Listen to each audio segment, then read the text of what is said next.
That's right. I'm Pawtai. That's Hume. And this is episode 58 of Rinkside, coming to you live and direct from the Midwestern United States. I think that's where I'm from Chicago, right? What about you, Hume? You're from Missouri, right? Kansas City, Kansas so City. about 8 hours southwest. Okay, okay. How's life down there, man? Pretty good. We're just gonna pretend that a certain football game wasn't played today. Oh, Gonna wipe that from my memory. yeah. I've got the quarterback on Christian McCaffrey or Colin Kaepernick. Got him mixed up. Christian McCaffrey, right? Yeah, running back for San Francisco. Oh no, okay. Who's the quarterback for the Kansas City Chiefs? Oh, Patrick Mahomes. Patrick Mahomes. Okay, I screwed up. Okay. Uh, anyways, I've got him on my fantasy football team, and he got like little points this game. What happened there? Yeah, yeah. I don't. They said that he had the flu, so I'm just gonna assume that that was the reason why our offense didn't play good. Yeah, I guess so. Flu and fluke are only a couple letters apart, but yeah, that was a shitty game, right? Um, They're gonna have to get Taylor Swift back in the stands because they win every time she's there. absolutely, I'd be singing a tune, or I don't know what she's doing, but she's bringing magic to the daylight, and it's helping the team. Um, well, sweet, it's good to hear. Uh, so like last time I told you I bought like a jersey on Facebook Marketplace for $5. Yeah, you're saying something So I about I that. got this one, which is like a Hawks jersey, also for $5. And I thought to myself, these are I'm buying these on eBay on Facebook Marketplace, and they're not signed by anybody. But like, what if you could for only $15 get a shot at getting like a Hall of Famer signed jersey? So I went ahead and I bought,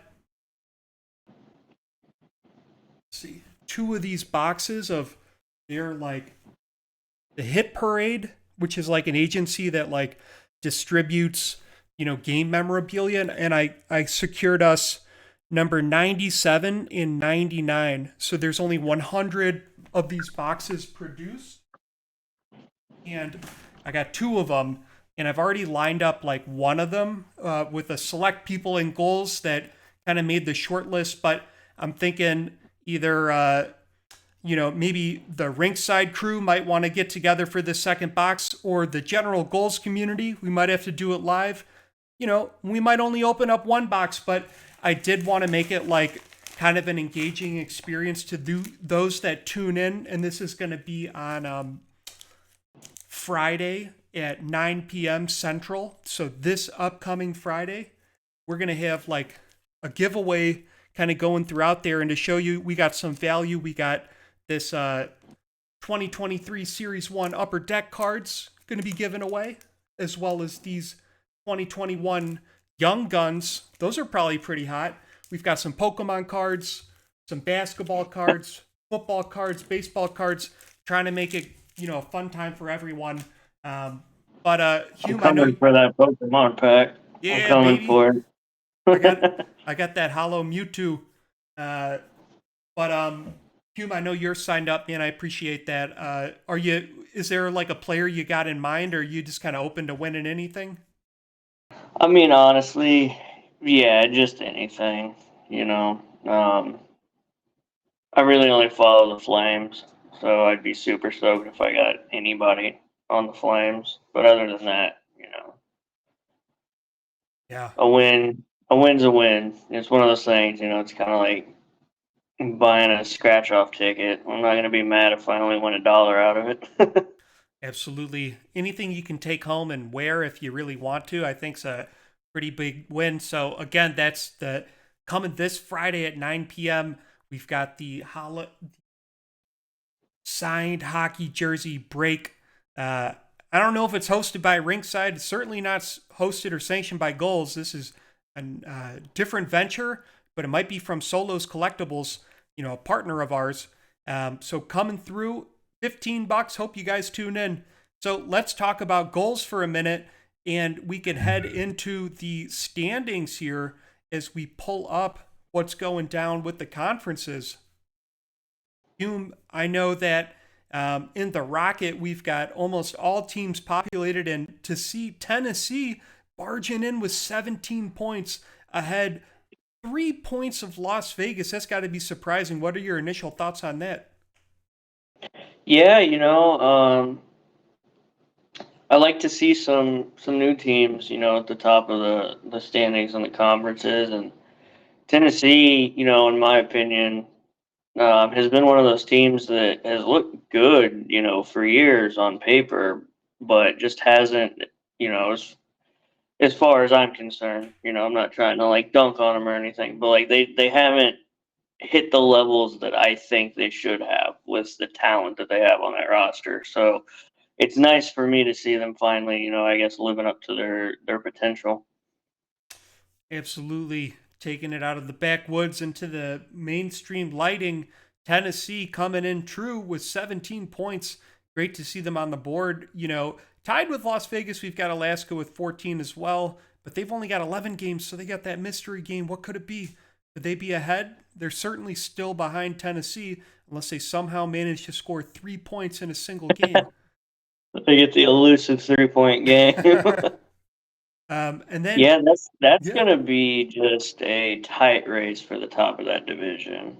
I guess with the new format, there's no buys, so there's a little less incentive to finish top two other than bragging rights. But that's a race that I can see just bouncing around between three or four teams just the whole season. Hmm.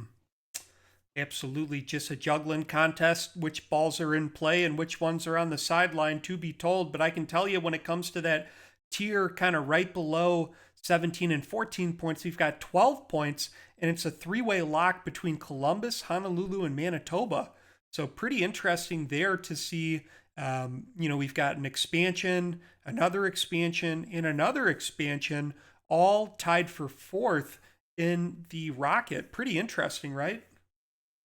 Yeah, and I think it's just not only good for the league, but a showcase of the parity we have, and just the amount of good players there are in the league is like, in real life, right? Expansion teams come in and they're usually pretty crap for like a while. I guess Vegas kind of bucked that trend when they came in, but it usually goes okay. You're a new team, you got to build for a couple of years, and then we'll see where you're at. So it's nice to see some newer teams, in Columbus and Manitoba, right in the middle of that pack in the conference. Mm, absolutely, right in the middle of the pack. I don't know what that cut of meat is called on a cow, but it's a good one. It's got that good like fatty tissue as well as the muscle. It takes muscle to get into that position tied for fourth. You got to really demonstrate your prowess on the ice. But taking the jump down from fourth goes into seventh with San Diego with 11 points, so only 1 point behind. And then we've got Albuquerque with 9, Sapporo with 8, North Bay with 7. And remember, two teams in each conference don't make the playoffs. So, which ones are it going to be and which ones are going to the promised land? Tell me what's going down in Mr. Hockey. Boston has dropped 2 points the entire year, so that's fun for everybody else in the conference not named Boston. They just shot out the gates, looking like the best team in the whole league. But then you got Florence and Jacksonville 3 points behind, so they shot out good too. It's kind of a little bit of a drop off. I know there's a couple games that haven't been put in yet. It looks like from the document I'm looking at. So Rome's sitting there at 12, pending their last game of the week. Norfolk is also at 12, pending their last two games. I know Turku, we got 7 out of an 8 possible points, so we should be sitting at 14 if I remember my math right. Damn, So 14. You that's went started from the bottom. Now you here. You're in fourth place now. Ahead of the, Yeah, yeah, third that place first or fourth, yeah. first week and a half was pretty rough, but we seem to have picked it up, and hopefully we can keep that going for a while. But yeah, I mean the bottom two teams, Brooklyn and Miami, sitting at 10 and 8, like they're not out of it. There's Uh, only two teams that miss, so that's right. Unless, they're Miami's 2 points behind Copenhagen. Like Copenhagen sort has, I think, surprised me more than anything. Like they're a team that is so well coached. I know they had some turnover over the last season and off season, but like the ownership and the coaching's squad they have there is elite. So seeing them sitting at 5 and 7 after 3 weeks is incredibly mm, surprising to me. yes. I expect them to pick it up. I expect them to pick it up after the slow start, but we'll see. It's a long season. What do you feel about Boston with the the unfortunate loss of those three players? How are they maintaining an 11-1 record when they just lost three pro caliber players and have had to scramble to fill that Yeah, void? I mean, in my mind, you have to put that, not taking anything away from the players, but like the people that deserve, the lion's share of that success that, they just kept rolling after they lost some pretty big pieces is, just the front Mhm. office and the coaching. Like to just be able to plug new guys in, tells me one, that they scouted well. They knew who they wanted. They got them in. Mm. And then two, they knew how to fit those new players right into the system without missing a beat. So like kudos to Right. them. Really, tip of the hat. Tip of the hat, tip of the fork, filet mignon. It's well done and served. And all we've got for you, I was going to pull up the minors, but we don't have those locked in yet. So let's talk about our league leaders here in none other than General Cornwall. I think he has a new name on Discord, but I'll leave that up to you to find out. 11 goals this season with the Tampa Bay Tennessee Black Bears. 11 goals. And Garrett Winkler, a name all too familiar for our starting off leaderboards with 8. Pretty interesting. Where do you think Cornwall came from? Hume, like out of the woodwork and right on dancing on the fire these days. Yeah, I mean, he's been a solid player, and Tennessee is, had usually had a pretty good offense, but he's almost averaging not just a point per game, a goal per game. So that's if you'd have bet on that at the start of the year, I'm pretty sure you would have got some good odds on that. Hmm. Well, we may have him on the show later. To be determined. Um, when it comes to assists, Garrett Winkler with 10 assists, and then we've got Bailey Harper, Preston Garvey, and Trevor Lopez, two of the second placers coming from Florence. Interesting to see this assortment when it comes down to the assists and when it comes to points. If you add them all up together, Garrett Winkler has 18 on Alaska, which is ahead of General Cornwall with 15. So that's just how it all folded out on the goals, assists, and points leaders. Yeah, moving on, we got time on ice, Money Mills and Johnny Blade separated by a whole 14 seconds. They're at 1 and 2, and then there's a little bit of a drop to get to third place for Lindros Jr. and Portman right on his heels at 4. Brownstone coming in at 5th with 305. It's the least surprising thing ever, right? To see that the top 10 are all defenders. It's just gonna happen, for time on ice. Then we got shots on goal. Grizzle Bear leading the league.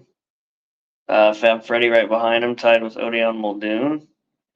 Benji Idaho sitting there at 4th with 38, and then Banks right there tied with Murgatroyd Skittle. Must have walked into the league from a Key and Peele skit with that name. Yep. Him and Nolan Nordstrom and Banks all tied at 37. to round up the top 5 on that.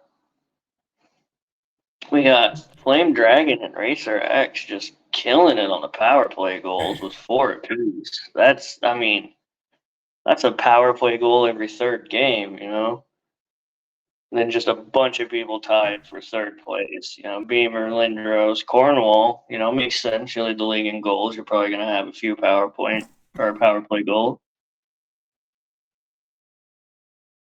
Yeah. Yep. Pretty amazing. All right. So we had the power plays, we had the shorthandeds, and now we've got none other as they come up onto the screen. Number of hits, Bobby Brownstone leading with 50 hits this season. That's incredible. Bobby Brownstone, owner, maybe co-owner, certainly player on the Honolulu Tropics with 50 hits this season. But no stranger to the record, Doug Britton with 47 and Robert Garrett Jr., the Butcher, with 47. So we've got all D-men on the top 10 of the hits. And when it comes to penalty minutes, if you're given a hit, make sure it's a big one. Billy Big Hits with 35 penalty infraction minutes. Let me make this some scale for you. That's greater than 20% of Brett Solberg, who has 28 minutes. So he is like a multiple of 1 to 5.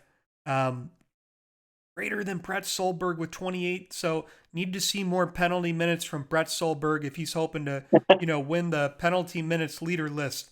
Puck possession time leader, General Cornwall over here with 20 minutes and a second. So making, Hume, what do you think about that? Like, he has the most time with the puck possession, so he has the most goals. What would be like a better metric to look at? I mean, yeah, he's efficient with it, I guess. 11 goals in 20 minutes of puck possession time. So, that's, you figure a shift usually lasts, 2 or so minutes, it seems like, on the game. It's like, to give him the puck, man. Yeah. He's producing. Let him hog that thing. Yeah, absolutely. So,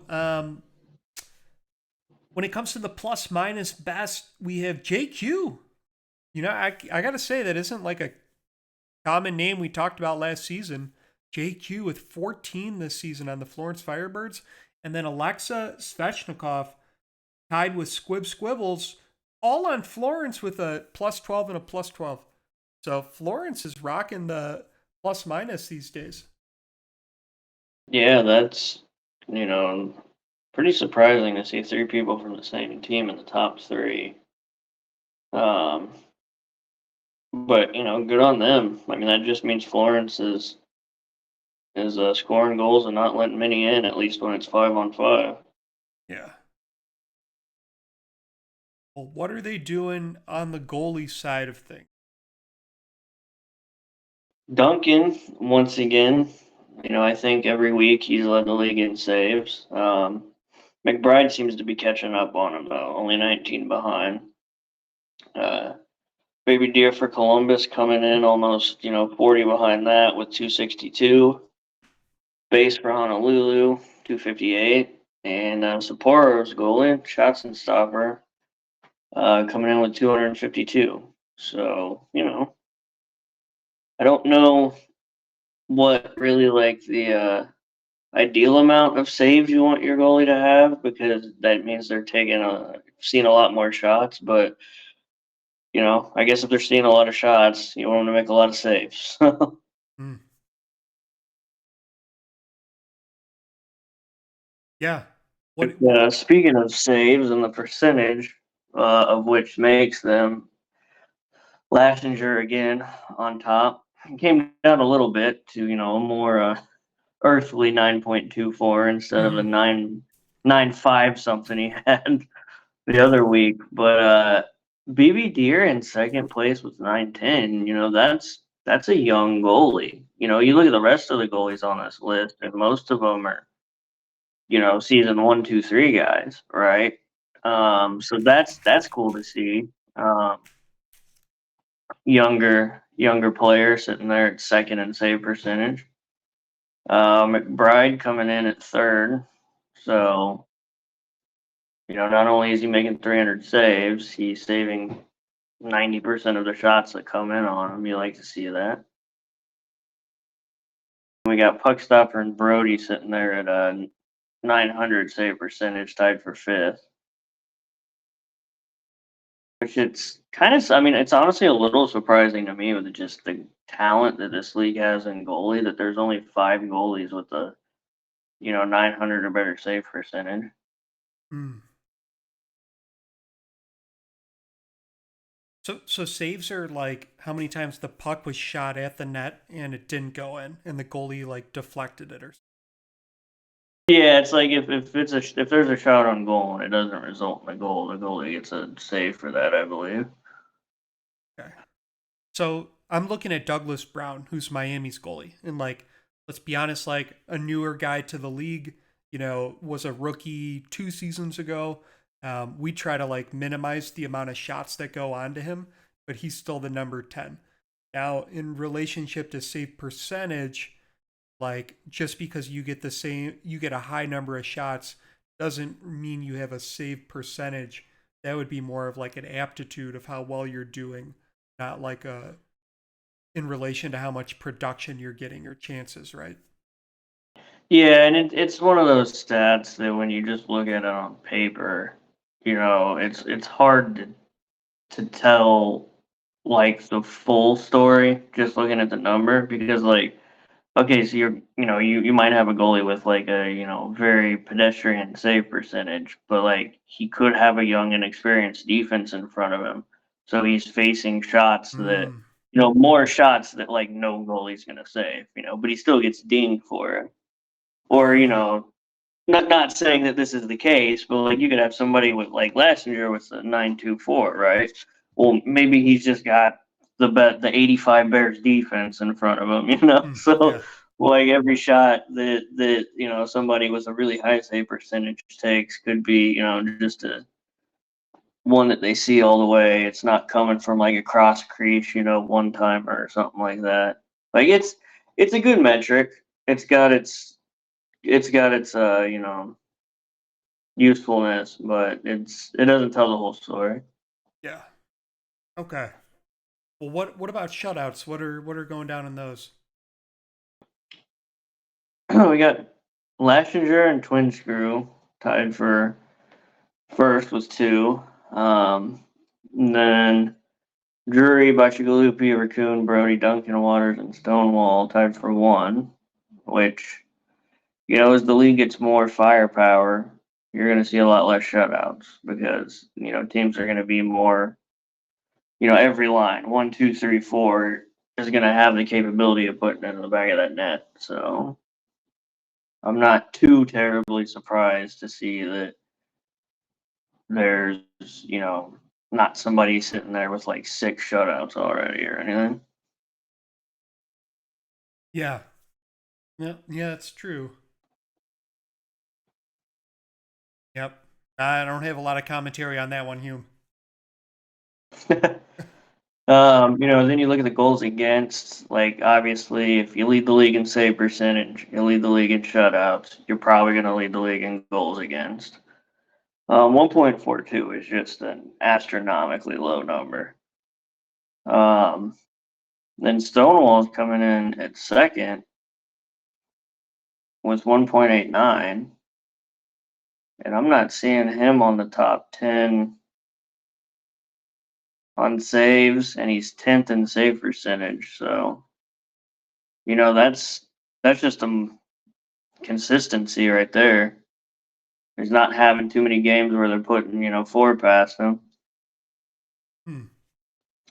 Then we got Brody, 2.04. Not surprising. Great goalie. Jacksonville has a great defense. They're going to keep the scoring low when you play him. Same goes for Rose for Copenhagen. Twin Screw coming in at 2.15, sitting there in fifth. I figured he'd be a little higher just looking at the standings and, the fact that Florence has 3 players in the top 3 for plus minus. But that's, a little surprising. I figured he'd be a couple ticks higher than that. but Hmm. 2.15 is nothing to sniff. Nothing to snort at either. That's pretty good. Absolutely. Well, we've talked about our league leaders. Let's talk a little bit about our rookies. The people in the game. Hey, tearing it up. Robin Sparkles, center for Boston, with 3 goals, tied with Nacho Sicario from Copenhagen with 3, and then Demarcus Watson with 3. So 3 players with 3 goals.